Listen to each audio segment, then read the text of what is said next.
After watching the crazy beating that Anissa gave to Mark in episode 7 of Invincible season 2, I don't know if I can call him invincible anymore. Like, I'm pretty sure we can all agree that Mark is vincible if anything. This man takes way too many L's for him to be given that title. But before we jump into this video, if you guys can smash the subscribe button real quick so I can feed my family, that'll definitely be appreciated. So the scene kicks off with Rexplode being inside of a warehouse fighting this creature, and notice how this man is the only member of the Guardians of the Globe who's putting in work. Like, where's the rest of everyone? Wait, never mind. They're still trying to recover after getting cooked by the Lizard League. So the fight starts and he jumps into the air and says weave, and I'm not gonna lie, that was a clean dodge, cause look at how elegantly he moved out of the way. He was looking like he was about to throw down the nastiest slam dunk of all time. Rex proceeds to launch a bunch of explosives at this monster, and I already knew those were gonna do absolutely no damage like a Magikarp attack from Pokemon. Because look at this man, he's built like the unincredible Hulk. You're gonna need a rocket launcher to have at least some type of effect on this man. So this creature just eats up Rex's attacks with minimal effort, cause bro just stood there like, light work, no reaction. And my boy Rex was confused as to how bro just tanked all of his explosives. Like, me personally, if I was Rex, I would have to keep that Fortnite inventory on me at all times, because living in the world of Invincible is like being in a zombie apocalypse. You gotta be strapped 24/7 like you're John Wick. Rex starts throwing the same things that he was just tossing, but all it does is make the creature angry, because he grips on Rex's neck and starts choking him out. Like, I'm confused, cause how is he struggling to beat a simple opponent when he was just fighting the Lizard League by himself? My boy lost his touch, he's washed. So Rex manages to somehow escape, and he actually starts putting in work. And when I was watching this, I really thought he was cooking for a second, but all he did was burn the entire kitchen down, because he did all of that just for him to get slammed to the ground and get stepped on. Like, my boy is really looking like Tony Snell right now. 28 minutes and 0 points. Alright, so the cameraman pans over to Mark and we see him ditch Amber to go save Rex. And I'm not gonna lie, at this point he should just dump Amber and focus on being a superhero, cause bro can't go a single day without being bothered. So Mark comes in to save Rex and he hits bro with that Superman punch, sending him straight into the wall. Had my boy eating straight bricks. I know his face looks like Squidward right now. After Mark checks in with Rex to see if he's alright, they have a little conversation and he's like, hey Mark, the Guardians of the Globe are straight trash. I don't know if I can work for them any longer, because Cecil really got me clocking in for 60 hours a week. Oh, damn.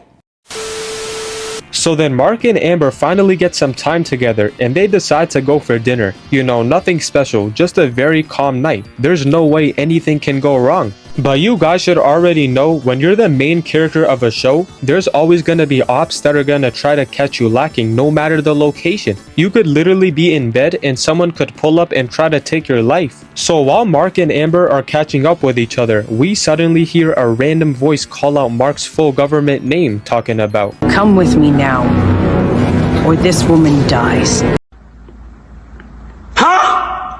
And my boy Mark was flabbergasted. He did not know what to do. He was just sitting there like, whoa, hey. As soon as Anissa told Mark that she was a Viltrumite, you could tell by Mark's face that he got World War II flashbacks when he fought Viltrumites back on Thraxa. Like, we all remember how he was getting cooked by Steve Harvey. I know he doesn't want to fight a Viltrumite ever again after what happened back on that planet. And Anissa was standing on straight business, because she grabs onto Amber's neck and tells Mark to meet her in the sky to have a little talk. But every single one of us knew that was straight cap, because the only reason you ever need to talk to someone in the sky is if you're trying to throw hands and get to boxing. And my boy Mark already knew the drill, so he makes his way into the sky to where Anissa starts giving bro a whole lecture that we're clearly not trying to hear.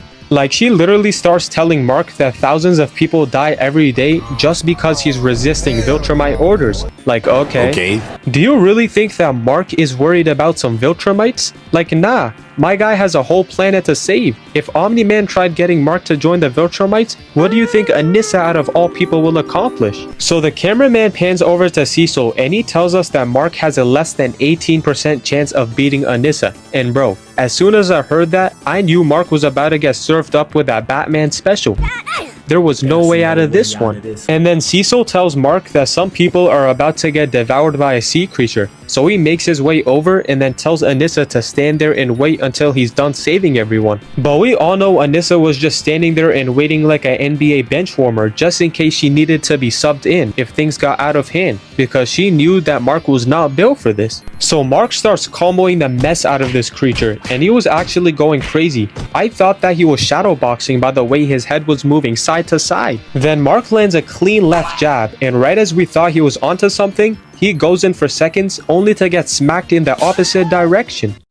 Oh, brother, this guy stinks! And I'm just sitting here like, bro, how are you struggling to kill a sea creature when the entire show is dedicated towards you? Like, Omni-Man must have picked him up from the adoption center, cause there's no way that this is actually Omni-Man's real son. So Anissa subs into the fight like she's Vegeta, and she literally one-taps the creature without any effort. And bro, I'm not even surprised, cause Mark is so trash that he makes random Viltrumites look good. Anissa saves Mark and also brings the entire ship to safety, and this is where I knew that we were finally about to get to the best part of the episode. So the fight begins and Anissa charges at Mark with the meanest right hook I've done ever seen. Like, look at that technique on that punch. She was out here looking like Donkey Kong. I already know that punch was gonna put Mark to sleep, like me after watching Madame Web. Anissa lands a clean uppercut and she hit bro so hard that his mask started breaking in half like he was Tobey Maguire when he fought against Green Goblin. This man Mark started flying straight into the air and Anissa didn't even give him a chance to recover, cause she literally popped out of thin air, getting ready to land the craziest down smash about to end Mark's entire career with that. Anissa smacks Mark into the water, and bro, look at how far the water splashed just by that single attack. Like, I would have thought that Queso took a dive into the water, judging by the impact on that. And Mark was not gonna let that one slide, cause he starts flying towards Anissa and then lands a clean right hook, but then she says weave, weave, and then grabs Mark's hand. And yeah, this is where I knew that it was over. He never should have angered her in the first place. So Anissa swings Mark around and then punches him so hard that he starts bouncing on the water like he's a rock skipping in the water. And then he gets smashed straight into the ship. Mark said he still got that dog in him, cause he was not giving up even with Cecil in his ear telling him to surrender. But you already know Mark was about to go out with a fight. His endurance definitely went up after getting whooped by Omni-Man, so these attacks from Anissa were nothing to him. So Mark rushes at Anissa only to get hit with a Captain America side eye. Cause look at her face, she was disgusted by how weak Mark was. Mark tries sneaking in a left hook, but he gets immediately countered with a punch straight into the gut, which had bro tumbling and falling to the ground. And at this point, I was ready to turn off the episode and call it a day, because every time I watch this show, it's always Mark getting beat up. So Anissa takes Mark a bit higher into the sky to make sure nobody sees how badly Mark is about to get done. Anissa was straight up little broing invincible, slapping him left to right, and then she finishes the fight off by stomping on this man like Captain Falcon, and she cooked him so hard that it made a whole crater in the ground. Anissa steps all over Mark's face, and at this point, I think it's safe to say that Mark is not